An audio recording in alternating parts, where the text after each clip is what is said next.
In the vast emptiness of space, humanity had stretched its reach far beyond the comforts of Earth. Over centuries, they had colonized distant planets, many of which were harsh, unforgiving worlds. Some were ice-covered wastelands where temperatures plunged far below freezing. Others were barren deserts with relentless storms, and some were dense jungles teeming with predatory creatures that could tear a human apart in seconds. It was not just bravery that allowed humans to survive on these death worlds. It was a special kind of resilience, a willpower honed through generations of struggle against nature and circumstance.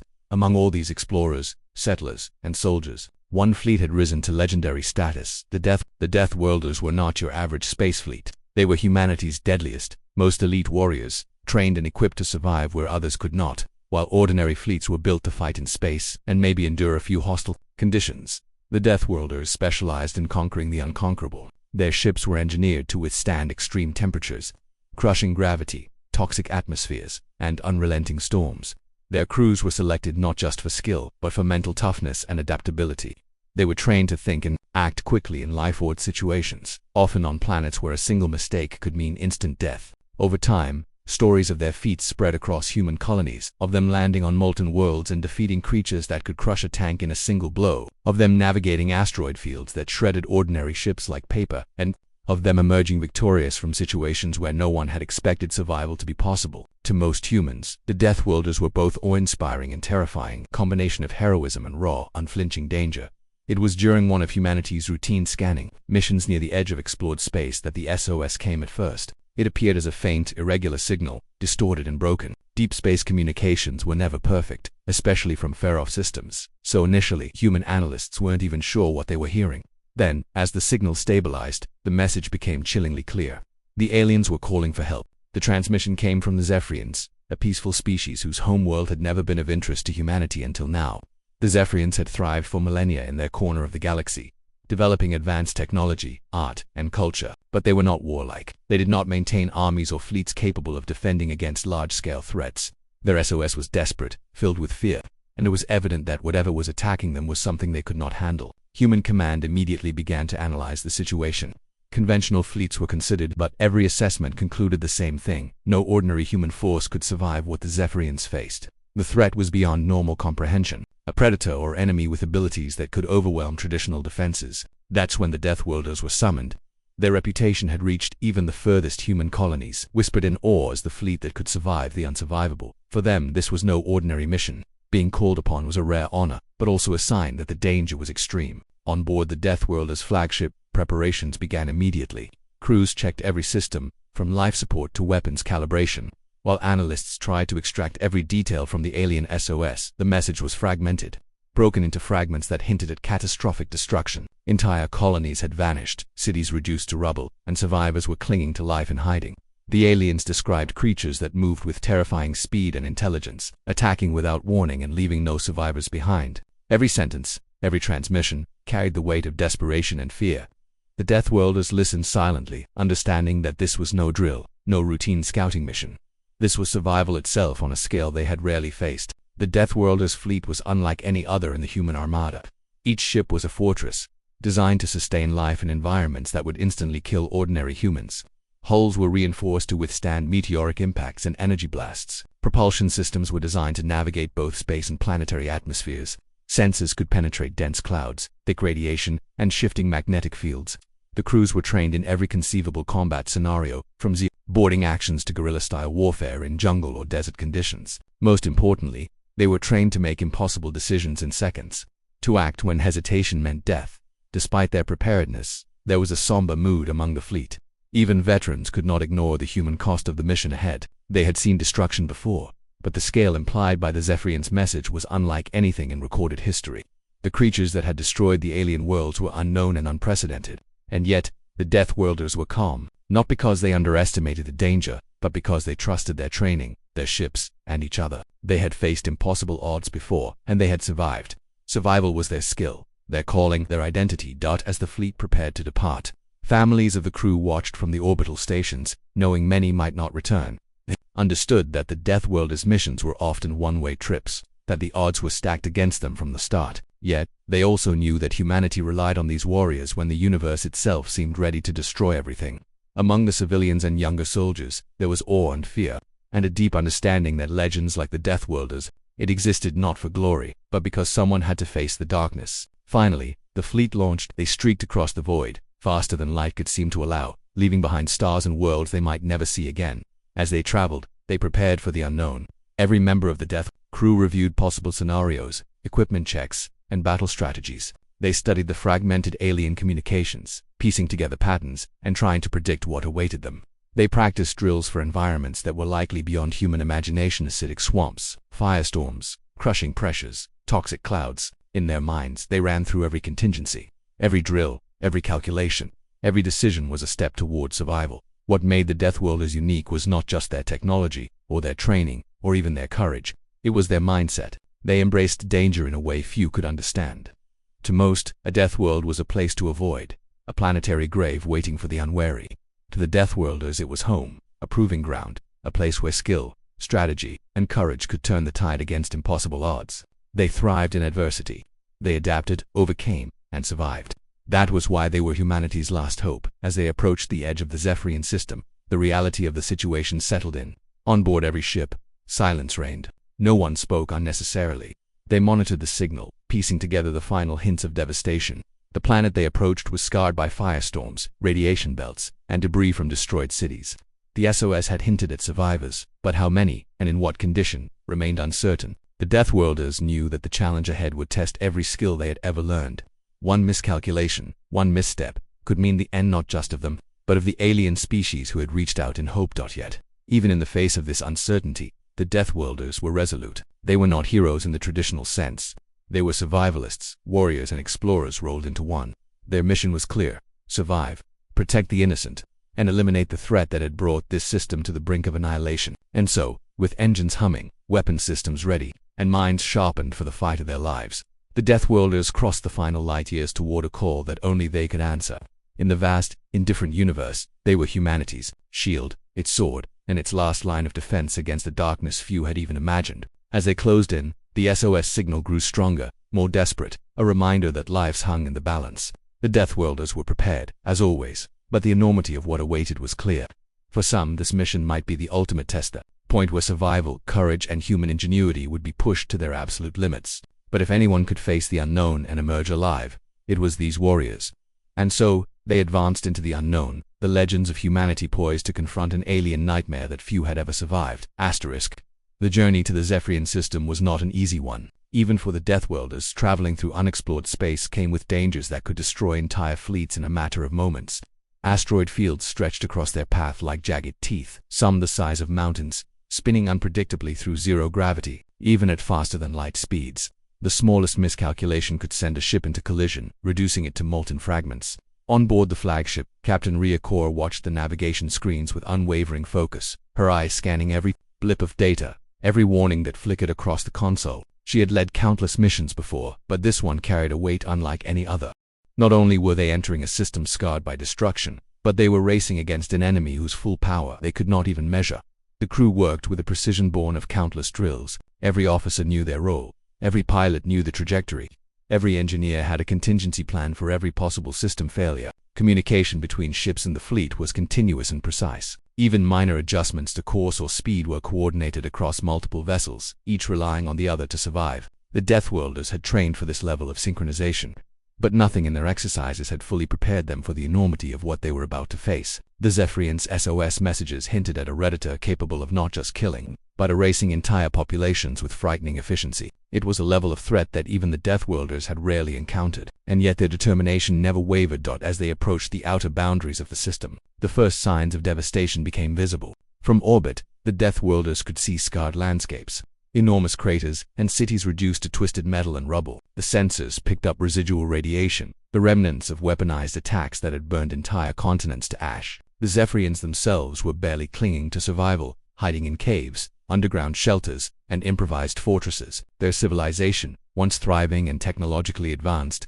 now existed on the brink of extinction. It was a sobering sight even for warriors accustomed to death, a reminder that even the strongest species could be brought to its knees in moments. The Deathworlders began their survey carefully. Drones were deployed first, sent ahead to scan the planet's surface and gather intelligence on the predator's activity. The drones returned with horrifying footage, massive clawed creatures moving with terrifying speed, mechanical appendages tearing through structures as if they were made of paper, and evidence of entire colonies obliterated. Even the Zephyrians' advanced technology had failed against these monsters, leaving only scattered survivors. Every observation underscored the enormity of the challenge. The Deathworlders would have to confront an enemy unlike anything humanity had encountered before, an enemy capable of outthinking and overpowering ordinary fleets with ease. Despite the overwhelming odds, the crew remained calm and methodical. Panic had no place among the Death. They were trained to assess, adapt, and act decisively, even when the situation seemed hopeless. Every soldier reviewed their combat protocols. Every engineer checked and double-checked their equipment, and every pilot practiced maneuvers that could mean the difference between life and death. They prepared for extreme planetary conditions, anticipating not only the predator but the hostile environments it had already shaped. Acidic storms, toxic clouds, collapsing structures, everything had to be accounted for. The Deathworlders thrived in these conditions. It was what separated them from ordinary fleets, the ability to turn impossible challenges into survivable operations. Captain Core and her officers spent long hours analyzing the fragmented SOS messages. Every snippet of information offered clues about the predator's behavior, its movement patterns, and its strengths. The alien transmissions spoke of attacks that were unpredictable, sometimes striking in the open, sometimes from underground or hidden vantage points. It became clear that the predator was not only physically formidable but intelligent, capable of learning and adapting to threats. The Deathworlders understood that a direct confrontation without strategy would be suicidal. They needed a plan, one that leveraged their strengths while accounting for the alien enemy's terrifying capabilities. As they drew closer to the main Zephyrian colonies, the Deathworlders encountered the first survivors. Small groups of aliens emerged cautiously from hiding, their faces marked by fear and exhaustion. Many had lost families, homes, and everything they had ever known. They were initially suspicious of the human fleet, unsure if the Deathworlders were friend or foe, but trust was quickly established through careful communication and demonstration of capability. The humans moved with precision, rescuing survivors, neutralizing remaining threats, and securing zones where the Zephyrians could begin to feel safe. These interactions were a stark reminder of the stakes. The Deathworlders were not just fighting monsters, they were protecting lives on the edge of annihilation. The fleet had to remain vigilant. Even in areas where survivors had gathered, the predator could strike at any moment. The Deathworlders' sensors were constantly scanning for movement, heat signatures, and energy emissions. Patrols were organized, squads moved systematically through hazardous terrain, and emergency extraction plans were prepared for every scenario. The alien landscape itself was a challenge-ravaged cities. Unstable structures and hazardous terrain made every movement a calculated risk, but the Deathworlders were experts at navigating danger. They moved quickly and efficiently, combining strategy, skill, and instinct to gain the upper hand, even in environments that seemed designed to kill. The rising tension reached its peak when the fleet intercepted the predator for the first time. From a distance, the enormous creature loomed across the ruined cityscape. Its movements were deliberate and fast, its strength unimaginable. The Deathworlders observed carefully, noting how it destroyed obstacles, how it hunted its prey, and how it adapted to each encounter. It became clear that conventional tactics would not suffice. A frontal assault could lead to catastrophic losses. Captain Core called a meeting with her top strategists, reviewing every possible approach, from ambushes to distraction tactics. The goal was clear: neutralize the threat without unnecessary loss of life. Both human and Zephyrian. As they prepared their strategy, the crew faced the psychological strain of the mission, the sheer scale of destruction, the fear in the survivors' eyes, and the knowledge of the predator's capabilities weighed heavily on everyone. But the Deathworlders had trained for this, not just in combat but in mental endurance. They supported one another, sharing observations, offering encouragement, and maintaining focus on the task ahead. Discipline, teamwork, and unwavering resolve were the tools that allowed them to manage fear and maintain effectiveness in the face of unimaginable danger. The rising challenge was not only external. As the Deathworlders learned more about the predator, internal debates arose about the best approach. Some advocated for bold, direct action to engage the enemy immediately, while others argued for careful reconnaissance and indirect tactics to minimize risk. Captain Core weighed every argument, considering the lives at stake and the fleet's capabilities. Ultimately, she decided that patience, observation, and strategic strikes would give them the best chance for success. It was a difficult balance. Hesitation could allow the predator to strengthen, but reckless action could lead to destruction. Every decision carried consequences that would ripple through the system. As days passed, the Deathworlders continued their methodical preparation. They trained relentlessly, adapting to the terrain and conditions they would face, and refined their strategies based on real-time observations. The Zephyrian survivors assisted where possible, sharing knowledge of the landscape and the predator's past attacks. Communication and collaboration became key factors in managing the rising challenge. The fleet transformed into a cohesive unit, combining human ingenuity, military precision, and alien knowledge to prepare for the confrontation that was inevitable. Through it all, the Deathworlders remained steadfast. They had faced impossible odds before, but this was unlike any challenge they had ever encountered. The Predator was more than just a physical threat, was a test of strategy, courage, and endurance. The rising challenge was not only about surviving the next attack, but about preparing for a confrontation that could decide the fate of an entire species. As they moved closer to the heart of the Zephyrian colonies, every crew member understood the gravity of their mission. The survival of both humans and aliens depended on their skill, judgment, and ability to adapt under pressure. By the time the Deathworlders were ready to engage, they had learned everything they could about the Predator and the environment. Their preparations, reconnaissance, and training had pushed them to the edge of human capability, testing their physical, mental, and emotional limits. Yet, through all the challenges, they were united by a single purpose: protect the innocent, confront the unimaginable, and survive where others could not. The stage was set for the confrontation that would test every lesson they had ever learned. The rising challenge had brought them to the edge of the unknown, but the Deathworlders were ready. When the Deathworlders finally reached the heart of the Zephyrian system, the scale of devastation hit them harder than anything they had seen before. From orbit, the central colonies appeared as a twisted landscape of ruin. Buildings that once soared high now lay flattened and smoking. Massive craters dotted the terrain, and rivers ran black with contamination from destroyed industrial complexes. The SOS had not lied. The Predator had left nothing untouched. And yet, despite the horror, there were still signs of life. Scattered among the ruins were Zephyrian survivors, hiding in underground bunkers, makeshift shelters, and natural caves carved into the rock. The survivors were terrified, their eyes wide with fear and relief in equal measure as they watched the Deathworlders' ships descend. The fleet moved cautiously. The Deathworlders knew that the Predator was not simply a brute force. It was intelligent, strategic, and adaptive. Every move they made could trigger an attack. Sensors scanned continuously, picking up heat signatures, movement, and unusual energy patterns. Drones scouted the surrounding terrain, but even technology had limits against a creature capable of hiding in plain sight, blending with rubble, or striking from underground. Each observation reinforced the fact that they were dealing with a predator unlike anything in recorded history, something that seemed almost invincible. The first direct encounter came suddenly. One of the smaller Deathworlder squads had been moving through a partially destroyed city when the predator appeared. It emerged from a crater, its immense size dwarfing even the largest human vehicles. Its limbs were long, mechanical yet organic in appearance, ending in claws that could shred steel effortlessly. Its eyes or senses glowed with an eerie intelligence, scanning its surroundings, calculating the threat. The squad froze, momentarily paralyzed by the sheer presence of the creature. Then, instinct took over. The soldiers acted with precision, firing coordinated volleys while using the ruined buildings for cover. The predator did not retreat. It advanced, testing the squad's defenses. With terrifying speed, it swiped at a hovering vehicle, tearing it apart and scattering debris. Another soldier rolled to the side, narrowly avoiding a crushing strike that leveled the ground where he had stood moments before. The Deathworlders had trained for extreme environments, but this confrontation was beyond anything their simulations could have prepared them for. Every move, every decision, was a matter of survival. Captain Ryokor, observing from the flagship, coordinated the response. She had predicted that the Predator would not engage directly at first but would test smaller units to gauge human tactics. Using real-time data from the squad's sensors, she devised a counter-strategy. Heavy support ships positioned themselves to block the Predator's retreat, while other units provided suppressive fire to force it toward a controlled area. The goal was not to destroy the creature outright, was too powerful for that, but to contain it long enough to study its behavior and plan a more decisive engagement. The first encounter ended with the Predator retreating into the ruins, but the cost was high. 2 squads had lost soldiers, and several vehicles were destroyed.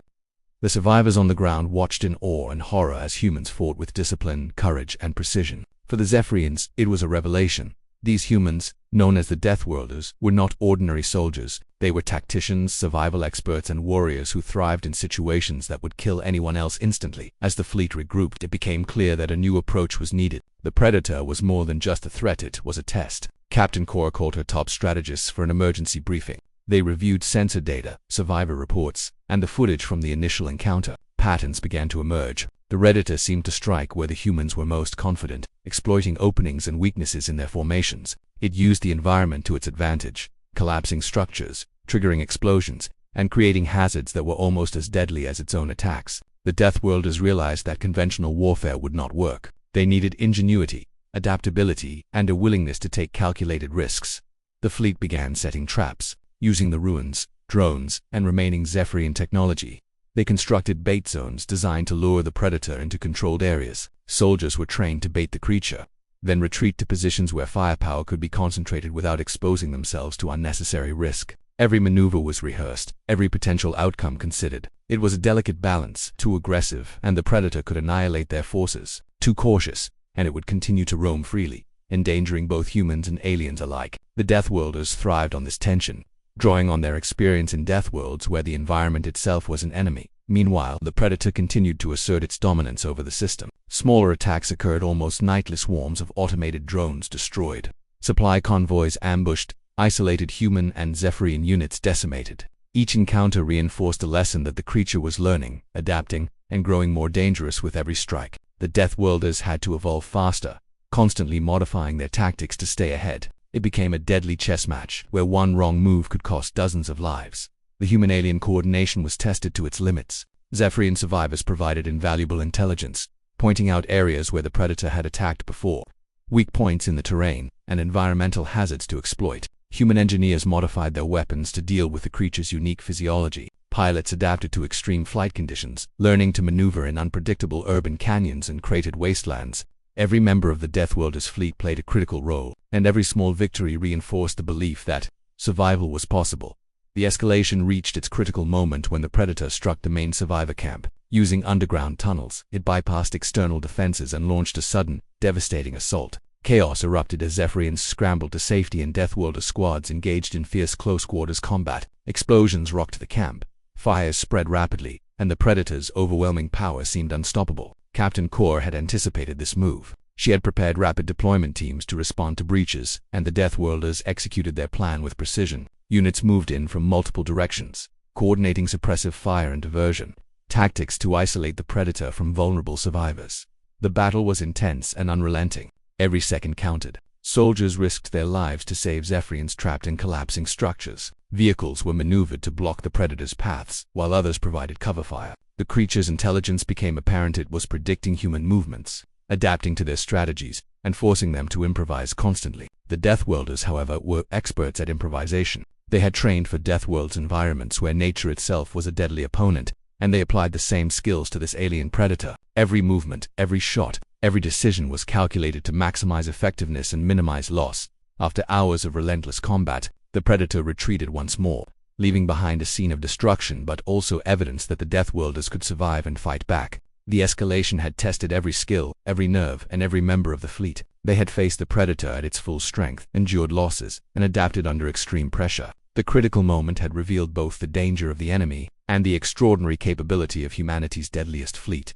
In the aftermath of the first major confrontation, Captain Core gathered her officers for review. They analyzed every movement, every decision, and every outcome. Lessons were learned, strategies refined, and morale reinforced. The Deathworlders had survived the predator's wrath, but they understood that the ultimate confrontation was still ahead. The stakes were clear. The next encounter could determine survival of not only the Zephyrians but also the fleet itself. Despite exhaustion and the horrors they had witnessed, the Deathworlders maintained focus. They were hardened by years of training, seasoned by countless missions, and united by a shared purpose. The escalation had tested them to the limit, but it had also proven their strength, resilience, and ability to adapt to unimaginable threats. They were not just soldiers, they were humanity's shield, in a universe that offered no mercy. As night fell over the ruined colonies, the survivors huddled in makeshift shelters, and the Deathworlders planned for the next phase. Every weapon was checked, every squad briefed, and every strategy rehearsed. The predator had shown its power, but it had also revealed patterns and vulnerabilities that could be exploited.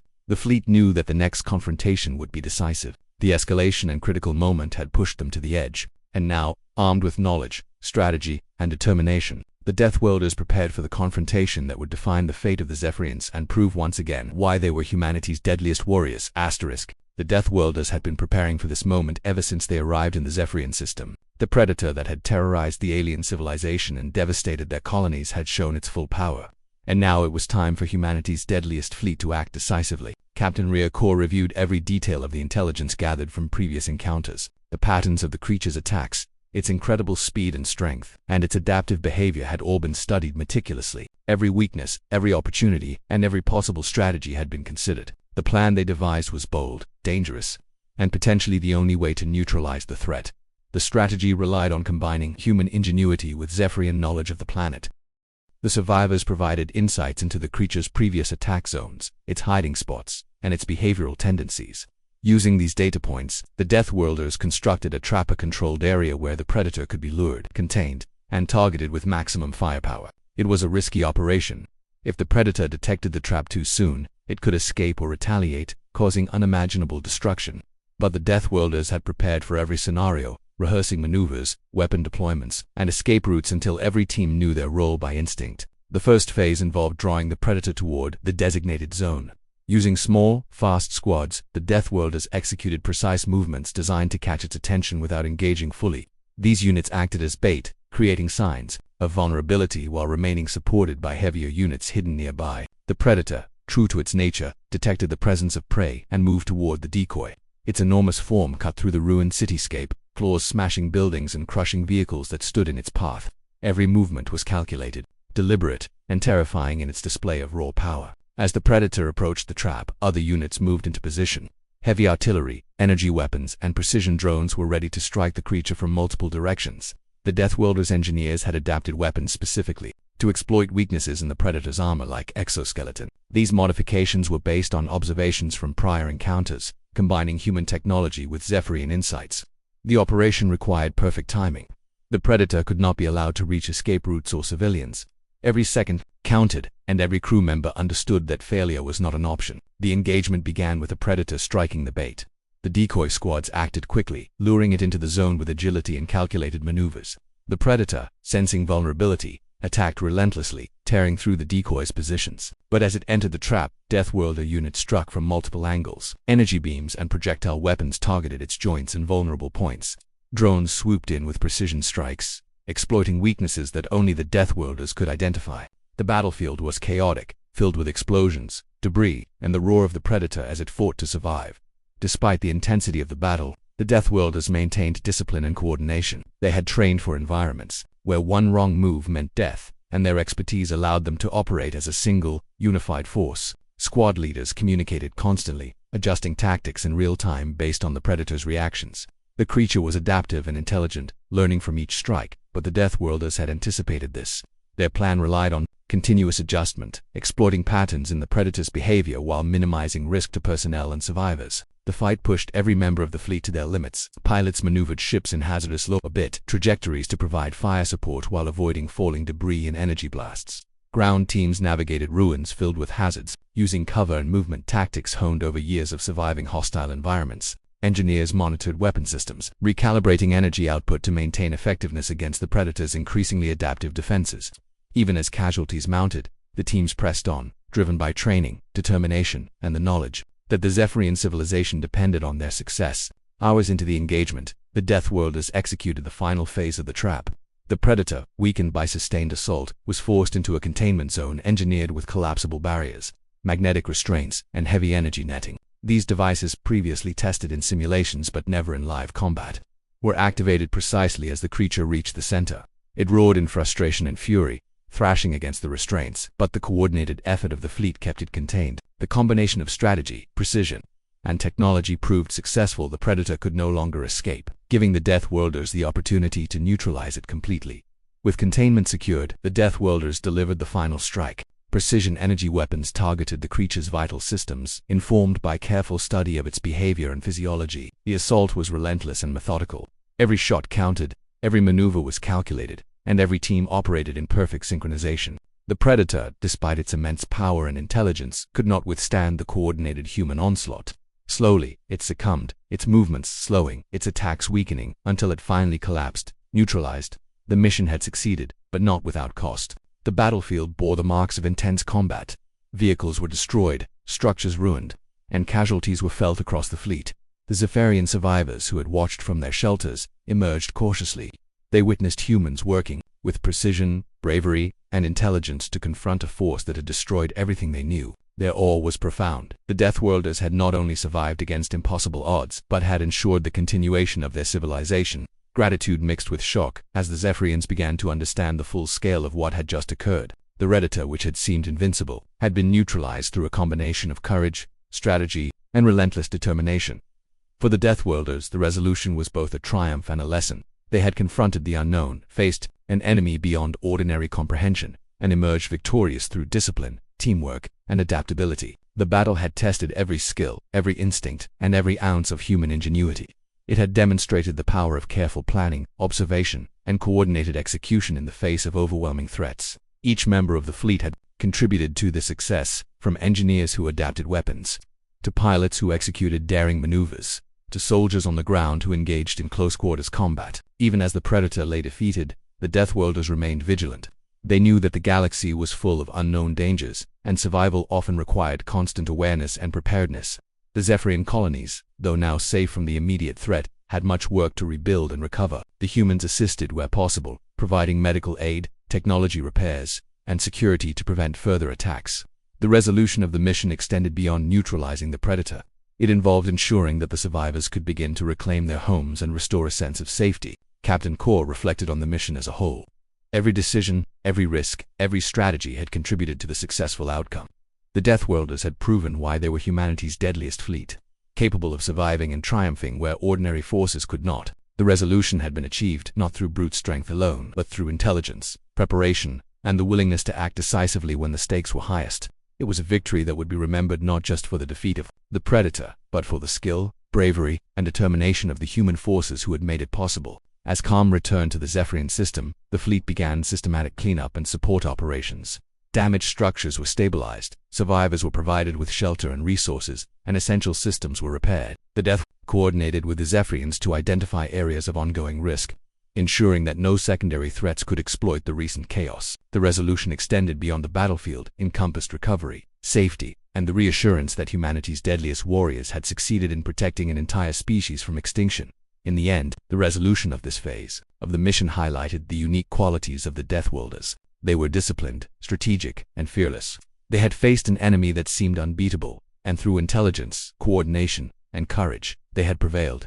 The Zephyrians now had hope, and the humans had once again demonstrated the extraordinary capability of their most elite fleet. The battle was over, but the lessons endured about preparation, adaptability, and the power of a determined, united force in the face of unimaginable danger.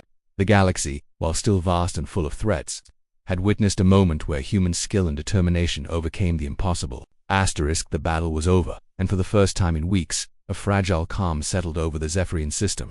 The Predator that had terrorized the alien civilization was gone, and the ruins of their colonies, though devastated, were now places where life could begin to return. The Zephyrians emerged cautiously from their shelters, their movements hesitant but filled with hope. The human fleet, battered but still formidable, remained vigilant, ensuring that no further threats could take advantage of the chaos. Captain Rhea Core watched from the bridge of the flagship, her mind both exhausted and alert, knowing that the success of the mission was only the beginning of a new responsibility. For the Zephyrians, the presence of the Deathworlders was transformative. The aliens had never seen warriors like these humans before, creatures who faced unimaginable danger with calm, precision, and relentless determination. Many of the survivors had lost everything: their families, homes, and entire cities, but witnessing the Deathworlders in action gave them hope that life could continue. The humans were not only protectors, they were symbols of resilience, courage, and the possibility of survival against impossible odds. Slowly, the survivors began to emerge in greater numbers, tentatively reclaiming the ruins of their cities, cleaning debris, and searching for those who had survived in hidden shelters. The Deathworlders themselves were not untouched by the aftermath. They had lost some of their own in the battle, and the memory of those sacrifices weighed heavily on the fleet. Each soldier, engineer, and pilot reflected on the cost of survival, the bravery of their comrades, and the thin line between life and death they had walked so many times. Despite their legendary reputation, they were not invincible, and every victory carried the reminder that their skill, discipline, and courage were the only things that had stood between life and annihilation. The aftermath was a time for reflection, understanding, and processing the enormity of what had just occurred.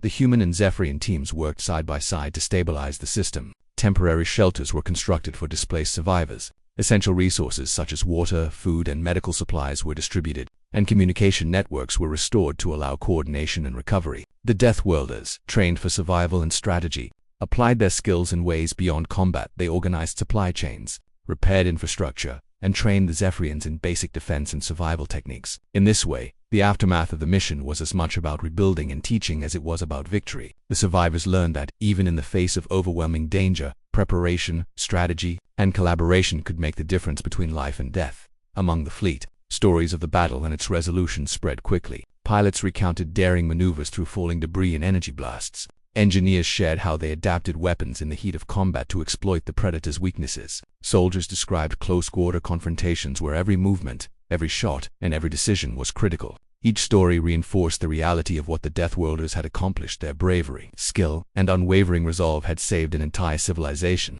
These stories became part of the fleet's collective memory, reminders of the stakes they faced and the extraordinary feats humans were capable of under pressure. Captain Core spent time with the Zephyrian leaders, discussing strategies for long-term recovery and defense. The aliens, though grateful, were still wary of the dangers that might linger in the system. The Deathworlders' presence reassured them, not just because of their combat capabilities but because of the intelligence organization and foresight they brought to every operation. Together, humans and Zephyrians began planning how to rebuild communities, restore technology, and ensure that the Predator's extinction meant permanent safety. In these discussions, the Zephyrians gained a newfound appreciation for the resilience and adaptability of humanity, particularly those who had earned the title of Deathworlders. The aftermath was also a time of personal reflection for the crew. Soldiers who had faced the Predator in the most dangerous zones thought back on the moments where survival hung by a thread. They remembered comrades lost and victories narrowly achieved. There was pride, certainly, but also humility. A recognition that success in such extreme circumstances depended on unity, preparation, and the ability to act decisively in the face of fear. The Deathworlders understood that their role was not just to fight but to endure, adapt, and lead when ordinary forces would falter. For the Zephyrian survivors, the experience left a lasting impression. Many had lost hope before the arrival of the humans, believing that their civilization might be extinguished. Now, with the Predator neutralized and human assistance at hand, they began to see the possibility of rebuilding. Children who had hidden in fear emerged to explore the ruins, learning that life could continue even in the shadow of devastation. Adults began reconstructing homes, clearing debris, and re-establishing vital systems. Everywhere, the presence of the Deathworlders inspired confidence. Humanity's deadliest fleet had arrived, fought, and triumphed, and in doing so, had given the Zephyrians a chance to reclaim their lives, even as the system stabilized. The Deathworlders maintained vigilance. They knew the universe was vast, unpredictable, and full of dangers yet unseen. Their success in the Zephyrian system was a powerful reminder of their capabilities, but also of the constant responsibility they bore. They were the ones humanity relied on to answer SOS calls, to confront threats beyond ordinary comprehension, and to protect lives in environments where survival was never guaranteed. The aftermath was not a time for rest, but a time to prepare, reflect, and learn from the challenges they had overcome. The fleet began documenting the events of the mission. Every tactic, every adjustment, every engagement with the Predator was recorded for future reference. Lessons learned were catalogued to improve training for upcoming missions, ensuring that the Deathworlders could refine their strategies and continue to operate effectively in the most extreme conditions. These records were more than tactical reports. They were lessons in courage, resilience, and human ingenuity, to be shared across the fleet and remembered by those who would follow in their footsteps. In the quiet moments after the chaos, Captain Core walked among the survivors and her own crew. She spoke with individuals, offering reassurance, listening to stories, and acknowledging sacrifices. These interactions reinforced the human side of their mission. Victory was not measured only by the neutralization of the Predator, but by the lives preserved, the hope restored, and the bonds formed between humans and Zephyr. Each conversation, each moment of shared understanding, added depth to the meaning of their success. As weeks passed, reconstruction continued, and the Zephyrians began to regain a sense of normalcy. Markets reopened, communal structures were rebuilt, and education for children resumed under human supervision. The Deathworlders assisted wherever needed, but gradually began preparing to depart. Their mission complete, they had answered the SOS, neutralized the threat, and ensured that a civilization could survive to thrive once again. As they prepared to leave, the Zephyrians expressed profound gratitude, their appreciation extending beyond words. They had witnessed the extraordinary capabilities of humanity's deadliest warriors, and they would carry that memory forward for generations.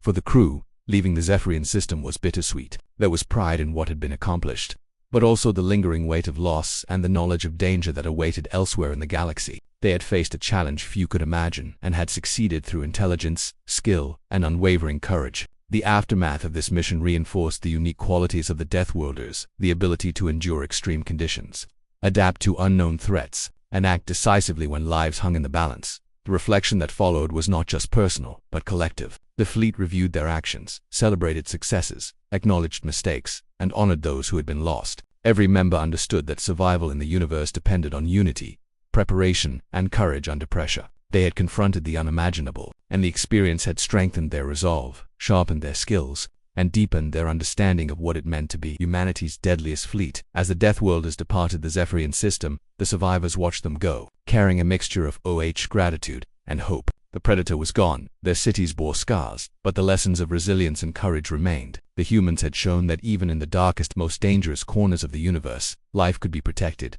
hope could survive, and civilizations could endure. For the Deathworlders, the mission was complete, but the galaxy remained full of challenges. They would continue to patrol, respond to SOS calls, and confront threats wherever they appeared, embodying the bravery, skill, and determination that had made them legends. In the quiet that followed, both humans and Zephyrians reflected on the events that had transpired. The mission had tested every limit, stretched every skill, and challenged every belief. Yet it had also demonstrated the power of collaboration, strategy, and resilience. The Zephyrians had survived, humanity had proven its strength, and the Deathworlders had cemented their reputation as the ultimate defenders of life in the galaxy. The aftermath was not simply the end of a mission, it was a testament to the extraordinary potential of courage, intelligence, and unwavering determination in the face of overwhelming odds.